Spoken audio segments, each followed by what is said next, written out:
You are in for such a treat today. I have got the most incredible woman, Becky Barsellotti, on the show. I've known Becky for about 5 years. She was instrumental when I first met her in unlocking me, actually, as a coach. And she's got a wealth of experience. Becky is the founder of Alive, which is a process of 7 steps to a life by design, not by accident. She runs cohorts within businesses and for individuals. You're going to get so many nuggets from this. So belt up and lean into how you can have a life that is more fully alive. I am joined today by one of my faves, Becky Barsellotti. Now, Becky and I have known each other for quite a while. Becky was a really key instigator and catalyst for my journey in my business. The moment I met Becky, I was like, oh my gosh, I was transformed in an instant. She's one of those women that just absolutely unlocks people instantly. So Becky, it is so lovely to have you on the show. How are you doing? I'm doing really well, Dolly. The sun is shining in the UK and it's just joyful. When the sun is out, everything I know, else just feels more radiant in life. I know, 100%. We're like sunflowers in the sun, right? Yeah, 100%. So Becky, what is your household item that you have brought in that exemplifies extraordinary leadership? Okay, Dolly, so it's not like officially a household item, but essentially it's my journal because this really exemplifies extraordinary leadership to me because it's all about intentionality. And this has become like my best friend because every day I'm journaling, I'm figuring out what's going on, like what am I afraid of, reframing it, setting my intentions for the day. And it's become absolutely pivotal to the way that I live my life. So intentionality through journaling has been just profound in terms of my own personal leadership and the way that I lead my life and others around me. So I've got a bit of a bee in my bonnet about journaling. Yeah. Yeah. And Tell maybe you me. can help me.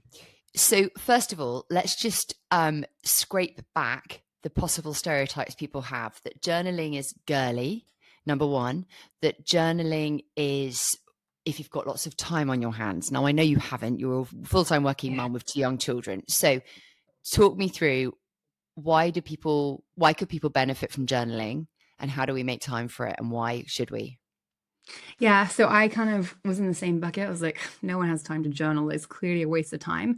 But for me, as I actually started doing it, it became a way to tap into my subconscious, into kind of like my own voice. Becky, what do you want to say? What's really going on? How are you really doing? What are you really afraid of? And reframing that. And that has been absolutely pivotal. And so now when I don't, it's been a way to intentionally set my mind because our mindset is everything. Our perception is reality. And so every day, every morning, I'm like, okay, how am I going to be intentional? And so journaling it has been a really clear way of getting what's inside out of me, but also getting what's in my head down to my heart and letting it sink deeper. So I really notice it on the days that I haven't been doing it because I've become much more accidental. So journaling has been a way for me of setting the intention for today in terms of living alive, and we'll come on to what alive is later, but how do I intentionally live alive today? Journaling has been my absolutely key way to do that.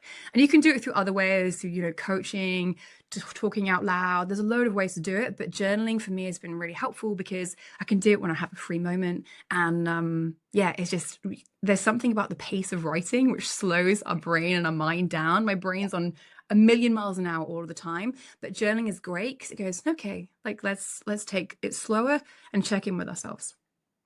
Gosh, there's something about that, isn't there? That our brains are a million miles an hour and finding ways to slow down in order to speed up Yeah. is pretty key. Do you know something that I've been doing recently, which I'm worried is becoming slightly narcissistic, but a little freebie for you all. I've been talking to ChatGPT and sort of journaling with ChatGPT. So on the fly, just saying, ChatGPT, help me out. I've got a lot going on. Where do I start? And almost like inviting ChatGPT into just asking me questions. And then ChatGPT has said to me a few times, would you like me to write you a poem about your experience? And I've gone, oh, yes, please. And I've had 2 or 3 poems from ChatGPT that have been absolutely incredible. Just Yeah. holding, being able to articulate ourselves, take audit of ourselves, which I think is what journaling does. It's this thing of not being accidental, being intentional. And to be intentional, we have to be like quite real and true with where we're at. And that is the whole thing of taking an audit. How am I actually doing in order to make effective changes for what needs to come? But yeah, looking at those poems, I really enjoy it. Have you Yeah, tried it? it's so good. Yeah, it's so good. And there's a brilliant HBR article out actually this month around how the use of ChatGPT is changing and how actually people, the number one and three, I think was like therapy and journaling, and like number three was purpose. So people, Right. the way that ChatGPT is, people using it is completely changing. So almost How? using it as a personal therapist. Hey, tell me what, and it's great. It's a really brilliant way to like hold up the mirror to ourselves because ChatGPT can sort through our thoughts. It's essentially another way of journaling. It's another way of self-awareness. And it's so key because as leaders, self-awareness starts with ourselves, obviously, but also emotional intelligence starts with ourselves. So how we check in with ourselves first is really, really key. However, just a little disclaimer, which will be relevant as we move forward in our conversation. Something I have noticed with ChatGPT with this space, and maybe with therapists too, is that it's so strong on empathy, it can by accident let you be the center of your narrative, Mm. and there's not much challenge. So I'm just aware that, gosh, this is quite a powerful voice feeding into you, consoling you, helping you, but it's coming at it as though it's your inner ego needing to be nurtured in a way that might not actually be good for you. Does that make Yeah, sense? makes sense. Yeah. Could you train it so it brings more challenge? Well, yeah, but all good thinking. I need to bring in more instructions like where are my blind spots? What am I missing? That's a nice instruction for ChatGPT right there. There you where go. There you go. Yeah, sorted. Now, Becky, let's dive in. I just want to sort of say the elephant in the room. You are a young woman, and I'm youngish, not really, I'm middle aged, but you're younger than me, two youngish women, and a lot of our audience are men. And so I just want to get that elephant out in the room there, that it could sound through stereotype a bit idealistic, this conversation, but I know you and you know me, and we have had to graft our asses off, right? To Mhm. to be able to pioneer the business spaces that we're in, working alongside very competitive, ambitious spaces. So I just want to get that out there, that this is a meaty conversation, and I really want to inflame the need to listen to you, Becky, because even though you are a young woman, you've got a lot of experience. A lot of accolades, and have seen a lot and heard a lot, and are now pioneering into new spaces. So, with that in mind, could you just give me for our audience, just a brief history of your career to date, so that we can understand the inflection point you're in for what's coming forward? Yeah, so I started off working in the humanitarian world, doing consultancy in Africa. Fascinating how you work in a war zone, really insightful. I then moved into leadership consultancy, which I've been managing partner of a leadership consulting business for the past 6 years, working with organizations all across the world of all different shapes and sizes. So you name it, like the big players like Maersk, the Foreign Office, CBRE, like all of them, right down to like small tech startups and enterprises as well. So we've seen all. We're specialists in people and unlocking the potential of people. And I'm now at a really exciting inflection point because I'm just about to launch a new brand called Alive, which is essentially 7 steps to a life by design, not by accident. And the reason this came about, well, so many reasons, but one was we used to deliver a product called Life Intensives with senior executives who were at inflection points of their career who would come to us and say, hey, what do we do? I'm retiring, or I'm changing or selling my business. What do I do for the next season of my life? And we would do an in-depth process with them where we help them set their intention for their lives. From the end looking back. And I was like, wow, we all need this, not just them, but like everyone. How do we take this and take this to the world? And someone said to me, Becky, organizations think they need more cogs in a wheel, but what they really need is more humans that are alive. And I thought, yeah, they really do. So how do we all get intentional with our lives from the end looking back? And it's so, so important because we have, as leaders, everything is about intentionality.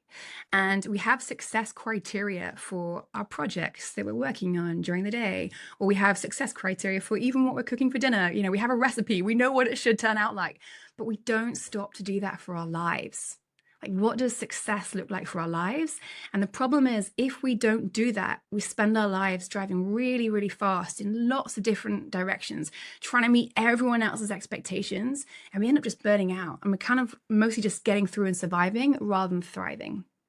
So alive is really a chance to say, we said that to live alive is to make two choices. One, to define the destination. So what does success look like for you? Not just in terms of career, but we have 7 key summits, hobbies and health, key relationships, homes, economic achievements. From the end looking back, what would you most love your life to look like in those 7 areas? So that's choice 1. And the second choice you have is to live alive in the journey, live alive today. So what does it look like to intentionally frame our mindset so that we can move forwards towards those places, but also choose to see the joy and enjoy it and be present in today? So everything you have just said has got like 100 chapters of a book in each one. So it's great. There's so much there. Thank you. I just want to pause on a few of them. So going back, what I'd love to understand a little bit before we understand more about Alive is what got you to the point in your own life of wanting to change from working as a consultant to setting up something on your own. What helped you get to that point of ideating that and then deciding to do it? I think if I look back on people always ask you the question of like, okay, what advice would you give to your younger self? My advice to my younger self would be trust yourself, Becky. Trust your voice. And my whole journey today has been learning to trust myself. And it got finally to a point where I was like, I know what I have to do and I can't not do it. I can't not try. I can't not step into this place. Becky, you have to trust yourself. And I see it in all of the leaders we work with all around the world. Like women, I was speaking to a female exec from Maersk the other day, and she was like, Becky, the fear keeps me really playing small. I don't trust my own voice. And I was like, okay, we need to talk about that. But it's true. It got to a point where I was like, I can no longer ignore this like internal urge, this internal push that I have to do this. And what is this internal push? How do people know if they have an internal push? Yeah, I think it's very easy to spend our lives listening to all the voices around us, listening to podcasts, listening to everyone else. But actually, I realized that my own internal kind of like voice and thoughts and just internal, like, it's just like this deep knowing that people call it the inner guide, right? Rather than the inner critic. We spend most of our lives listening to the inner critic, which is the voice of like the harsh, you should do this, the harsh driver, but actually the internal guide of like, okay, no, it's always kind. How do I just know that I need to do this, basically. I in my introduction to season 4, I share a little bit about what I call the mirror moment, which is in my chapter in my book. And it's this key moment. I'm wondering if this is what it is, where I looked in a mirror for a long period of time and got beyond just looking at my skin and my spots and my wrinkles and my whatever, my health, and actually looked into the window of the soul, the eyes. And that's where for me, I found the internal push of someone else wanting to come out, which for me was pioneering some kind of different path in my life, which happened to be a business. And that's what we're talking about, isn't it? It's, are we in touch with ourselves to be able to know that voice? And Absolutely. I notice when I coach people that I'm amazed, and probably at myself, an observation I see is a lack of congruence between body language and words. And that's always telling that there's such a detachment in a person, like a broken part that is not integrated. And looking in the mirror, journaling, or going on something which we'll hear more about, the Alive process, helps us to become more attached to ourselves rather than splintered off. Yeah, absolutely. It's taking a hard look in the mirror and saying, what do you really want? Like, what's really inside of you? What's the direction in life that you really want to go into? And often we're just too busy to ask those. What do you really want to start saying no to a bit more as well, right? Because that can open up what you're saying yes to. Yeah, I think once we have our yes, or like even some idea of what the yes is, it gives us clarity on what the no's are. So a lot of us make decisions in life based on what's in front of us. It's kind of like we're quite reactive. Okay, I could do this, I could do this. But actually, the power of perspective is beautiful because from the end looking back, if I want to go here, the route is not clear, but you know exactly what you need to say no to. Yeah. Because if I take this choice, that's not going to the life that actually I want to live. That's someone else's life or someone else's expectations of what I should do, but that's not necessarily true to me. But taking the time to stop and ask ourselves the hard questions is really, really key. We say in Alive, this is 7 steps, but the first step is welcome to base camp, because even the decision to choose to get intentional with our lives is tough. Like, it requires a climb. And it requires like, it's tough to say, I'm going to live intentionally. I'm going to ask myself these hard, difficult questions. Love it. Love it. I'm just Exactly. showing this is a picture of Everest that I have on my desk to remind me. It's my kind of mental trigger to remind me to keep climbing in my life. Yeah, Yeah, and it is exactly. a choice. Exactly. Yeah. And to dream for the summits of what's possible. So Mhm. we say that, when you're climbing Everest, if you ever climb Kilimanjaro or any of the large mountains, it's not just one peak. There's multiple different summits at the top. Yeah. So how do we set the summits for our life in different areas, and how do we intentionally climb towards them? That's what Alive is. It's a simple message to say, let's get intentional in defining the summits for our life and choosing to live alive in the journey. Edith Edgar, who is this brilliant psychologist, says our greatest human freedom is the power to choose, but very few of us choose what we want to do with our life. Hmm. And so it's So really setting success on our own terms, which is what our life's about.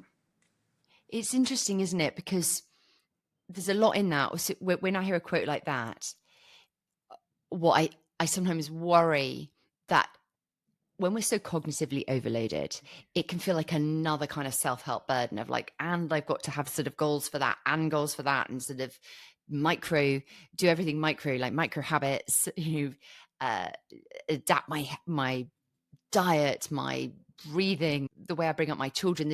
It can become a burden. How do you embrace the journey of being intentional without it being a burden? Yeah, it's a really brilliant question. See, live process really works because one, you set the destination. This is your 30,000-foot view of where you want to go with your life from the end looking back. And then we have a very specific process of how we put that into our calendars so it actually becomes a reality. So we put in rest first, then relationships, and then goals for everything else, all of the other summits. And it's a really freeing thing because actually it's completely counterintuitive because normally what happens is we work and work eats everything else for breakfast in terms of our relationships and all that other sort of stuff. So actually it's being intentional with how we put things in our calendars. And then the alive mindset is really part of it is surrender. We know what the what is of where you want to go. We know the summits for our life, but how do we surrender the how? We don't necessarily, life is not so much of a luxury that we can completely climb directly to our summits. We never know what's going to come next. There's bends, there's unforeseen things, there's relationship breakups, there's whatever it happens to be. But actually, the summits for our life, how do we keep having a direction that we're going towards and keep stepping in that space? And there's times in life where we move closer or faster towards some summits than others. My friend, for example, she's about to have a baby. She's adding an extra key relationship to one of her life summits, so her career is taking a backseat, or vice versa. There's different times in life where we're moving faster towards one summit than the others, but that's okay. The important thing is that we have a plan to get there. How would you help me or someone listening put rest in their diary when the lie that I believe is I haven't got time for rest? I mean, I actually do. I value rest, but I know that's a big problem. So how would you right now help me put rest in my diary? What would it look like? How do I do that? Well, firstly, I would talk about the lie and reframe the lie and say, why do you think you haven't got time to do that? Mhm. Because often our beliefs shape our reality. But the second thing is we talk about a recharge rhythm.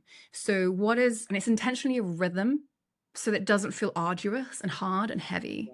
So what is a daily, weekly, monthly, quarterly recharge rhythm that is doable for you in the season right now?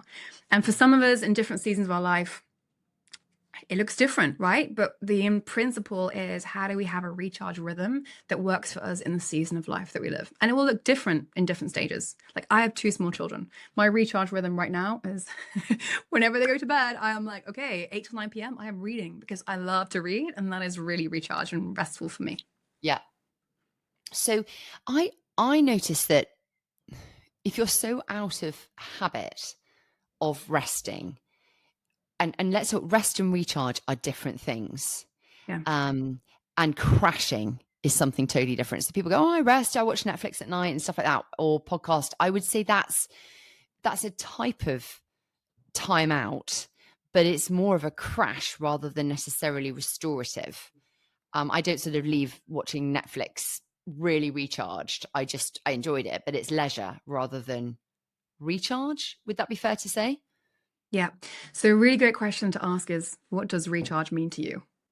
You get to define it for yourself. What are the activities that are most recharging for Dolly? And that will look very different to somebody else. And so we get to define what is recharge for us. When do we feel most rested and refreshed? And then how do we put more of that in our diaries on a daily, weekly, monthly, quarterly rhythm, basically? So it becomes sustainable. So we don't need to crash out. It's how do we sustain a rhythm that works for us? 100%. So I know that some people just love gardening, but then if you cookie cutter and go, oh, do gardening, or or go to a spa. Last year I had a week off from my kids, and a lot of my friends said, go to a spa, go and relax. And I went, no, thanks, I will die. I hate spas. I just want a quick massage and then go. But I went kite surfing for a week, and that was so great. It was so recharging and really restful as well. I did 3 hours, 4 hours a day, and then was kind of like living in the spoils of it for the rest of the day. So something like that was for me. Dolly, the reason I'm smiling is because I literally just got back from Kenya, where we learned to kite surf properly. So that was my exact life for the past 10 days. So learning to kite surf in the morning and then having rest time. And I actually found being on the kite surf was powerful, because I was like, I'm learning this entirely new skill, but also my brain is like still thinking. And some of my best ideas came whilst I was on the kite. And kite surfing is tricky. Oh my word, who knew? Yeah, who knew? And I nearly broke my arm. Exactly. What I want to, you said something before that I want to touch on. You quoted someone who said businesses need, do you remember what you said? Yeah. Organizations think they need more cogs in a wheel, but what they really need is more humans that are alive. So let's break that down. What does it look like if a business thinks they need more cogs in a wheel? How can we see, if someone's listening now, it's like, yeah, of course I want people alive, but how can we unpack that? Yeah, well, I think there's multiple levels of it. But essentially, if you have someone it's the muscle of proactivity. If you're proactive in the rest of your life, if you're proactive in your relationships, you're more happier, you're more fulfilled. If you're proactive in your health, that same level of proactivity translates to our work as well. And so how do we intentionally create humans who are really happy and thriving? Because it naturally has a knock-on effect in terms of productivity, efficiency, and engagement at work. Because if you do something you love, it doesn't become a job, it becomes something which is just really incredibly fulfilling. So, but then how do we get people to, and this is where maybe we can hear about Alive in some more depth as to the process, but how do we help our people to feel and be empowered to become more alive rather than wheels and more cogs? Yeah. So Alive really came out of an organization which we were working with, which said, hey, Becky, we are thinking around something. We want something around this, which helps our employees set essentially the destination or success criteria for their life. And I was like, interesting. I'm creating the exact thing for that. And they really wanted it to prove that they were, and not just to prove, but to really embody the fact that they believe in their employees. They're employee first, right? How do we help people in our organization thrive? And that's why Alive was created. So essentially helping them set the destination from the end looking back in each of the areas. So it looks different for every single person. And when we do the groups, the Alive courses, people present back their Alive lives and the different summits of their life that they're going after to each other.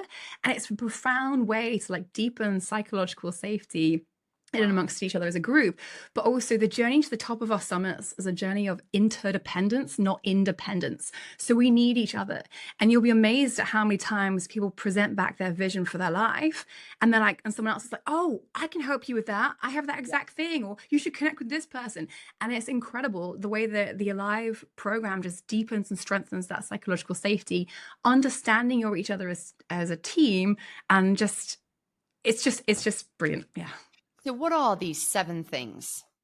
Did you say there were 7? Summits. Yeah, 7 7 summits. So Right. the seven key summits are key Yep. relationships. So who do you want to tell your story, and what's the story you want them to tell? Homes, where would you most love to have lived in your life? Whereabouts is it? What does it look like? Like, what is that home situation that you would love to create? Yeah. Adventures and vacations. So what were the adventures and vacations that you most loved, that were most memorable, that you would just love to do? Lifelong learning, because growth is really important and no one can take away our growth from us. Vocation and career. So what would we most love to do with our lives? And in an age of AI, that's consistently going to unfold, but having a directional field or like specific area to head into and pulling on that kind of golden thread is really key. Yeah. Hobbies and health. So how do we stay healthy and fulfilled and, creative in our hobbies or whatever it looks like outside of work? And the final one is economic engine. And we put economic engine last because most people take on culture's definition of success, which is, oh, I need to be, earn $1 million or whatever to be happy, to be successful. But we put economic engine last because basically that's an enabler to the rest of our lives, to the other summits, not the driver, if that makes sense. Yeah. So we reverse it rather than having, oh, I've got to make more money. It's like, okay, no, what does an alive life look like for you? And then what's the economic engine that you need to fulfill that? Nice. So it's actually not idealistic, like, oh, have a great life and idealistic. It's actually great. Now we know what the goal is. Maybe you need way more or way less than you thought, or somewhere in the middle, but it's to enable it. Yeah. And you'll be surprised because when we set up, and we often feel really guilty, we're like, oh, I'm not aiming for this massive, crazy big thing. That's not at all. And you'll be surprised that as we do the courses with organizations, people are like, economic engine for me is like saving. I really want to save little by little, and maybe I'll save up and buy a house. Great. That's their definition of success. Great. And that's incredible. And you can work towards it. And now you've got clarity over what you want to do, rather than constantly feeling like you're never measuring up because you're not going after $1 million grand plan. Yeah, 100%. I mean, as we look at those 7 key areas, those 7 summits, language is so helpful because it helps us articulate ourselves and who and what we are, and taking that audit that I talked about before, like the mirror moment, being able to, that journaling you touched on at the beginning of an extraordinary leader, I guess, is someone that can take audit. But how can we take audit without the linguistic permission to, without knowing what the kind of cases are? So if I was thinking, if I've come listening to this now, like raw, and I run a busy team, I've got massive goals, and I generically care about my team, what would your advice be to them? Which of the summits would you tell them to start looking at? Where would be the starting point? I would actually just say all of them. Take time to we call it the whiteboard of dreams. So essentially throw spaghetti against the wall. What would you most love to do? And then you can use the areas to help shape and formulate your thoughts. The other really great thing is to use other people as inspiration. So who are, guides? When we're climbing a mountain, we always have a guide. Who are the guides which have gone before us in different summits that we admire? We think, wow, what an amazing life. I would love to be like them as a father, as a friend, or whoever. So who are the guides in different areas? And then start to formulate it. And I would do it all at once rather than just one summit at a time, because we are holistic beings.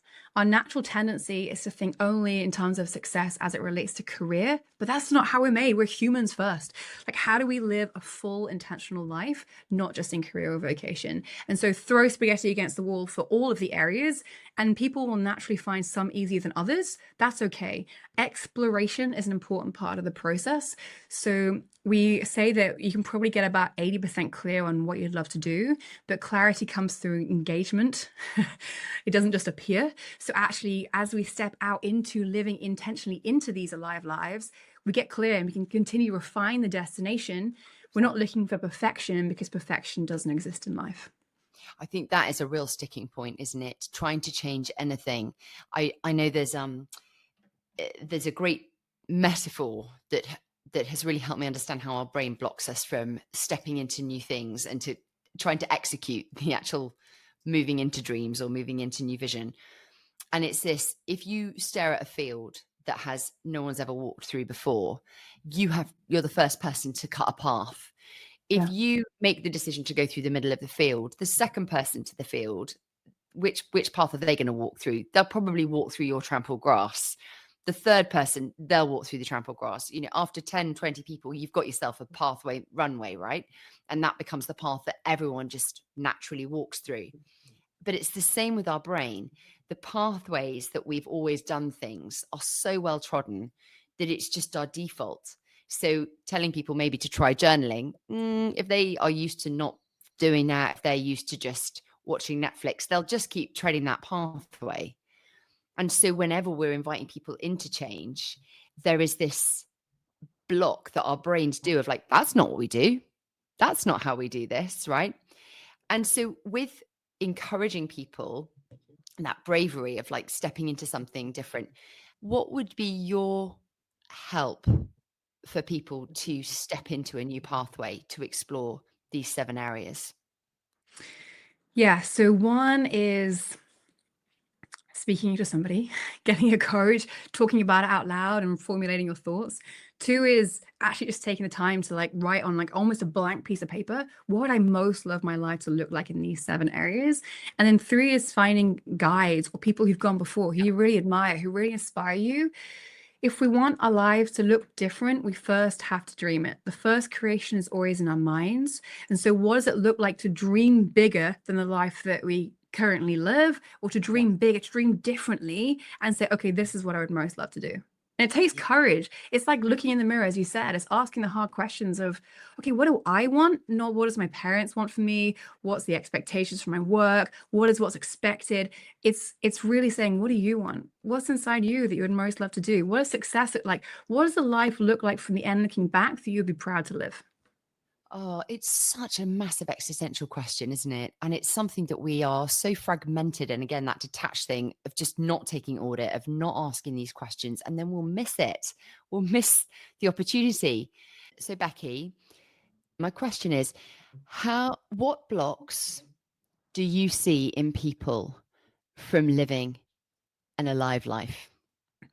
There are three things which I think stop people being successful or living a life. One is they don't stop to define the destination. So they don't stop to say, okay, these are the life summits that I'm going after. This is what an amazing life to me would look like that fills me with awe and wonder that I'd be proud to live. So one is we don't stop to define the destination. Two, the second reason why people aren't successful is they don't stop to align their time, energy, and talent in that direction. A lot of us spend our time doing lots of random different things and saying yes to everything, but actually less is more. And how do we align our time and our energy with the destination or the summits that we actually want to go into? And then three is really around fear. Like fear keeps us playing small and limits our potential and often keeps us at the starting blocks. And that's why I love journaling, because for me, it's kind of like fear flossing, right? Like, I as love in, like, that. we can get rid of the fear, we identify the fears, how do we reframe them? But we still need to do it again the next day, right? We keep eating, like we keep getting plaque in our teeth. It's the same with fear. How do we keep getting rid, identifying and reframing the fears? Fear will always be a part of our life. It's how do we use that fear as a springboard for transformation to go after the life that we would most love to live, not the life that everybody else expects of us. Another block that I could see is, it could be linked with fear, it could be linked with any of these three blockers, but is, I don't have the energy to do anything different. Yeah. Yeah. Then you're not ready to choose. The greatest we have a choice whether we want to be intentional or accidental with our lives. It's our choice. I remember hearing, if you want change, it was pain or gain creates change, and inspiration or desperation will lead you to change. And most often it's desperation Yeah. that will evoke the change. And so I guess if you're in a place listening to this of, oh, I don't know, I'm fine.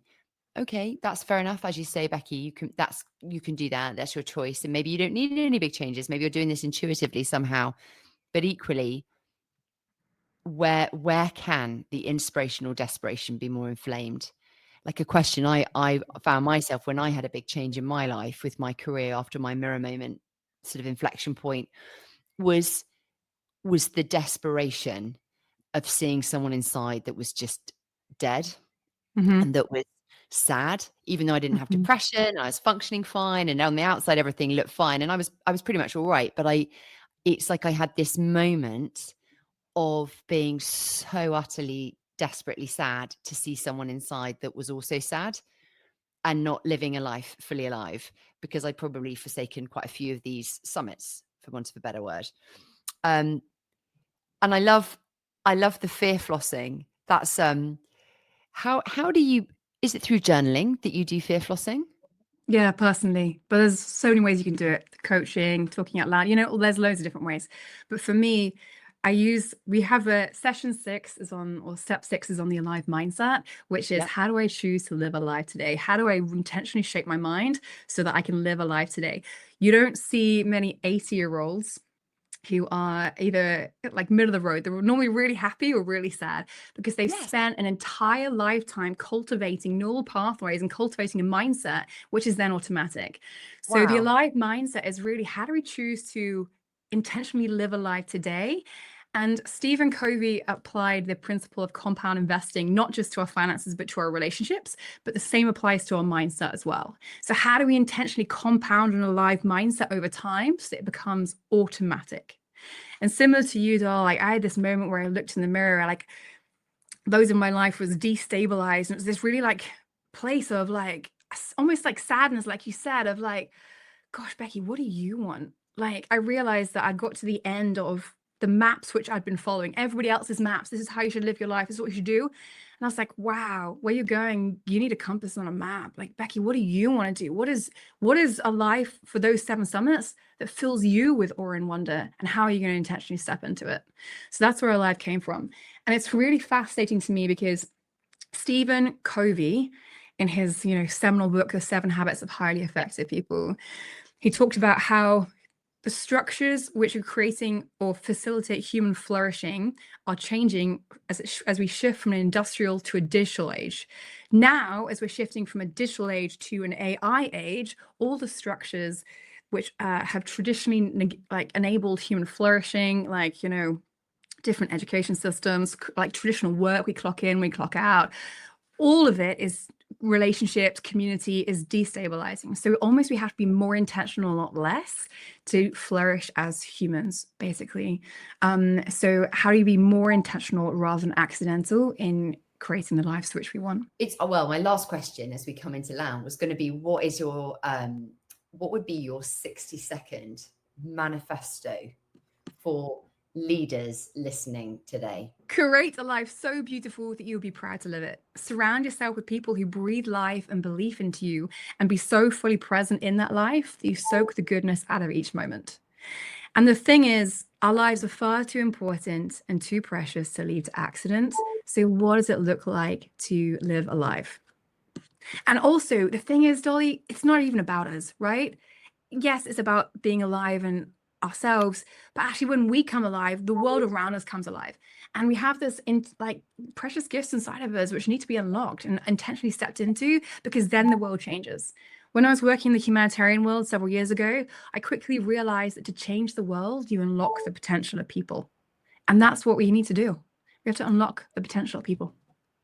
Wow. And it can only start, if you're a leader, it can only start with yourself by actually going back to basics, which is this audit and looking at these 7 mountains, these summits as we go through.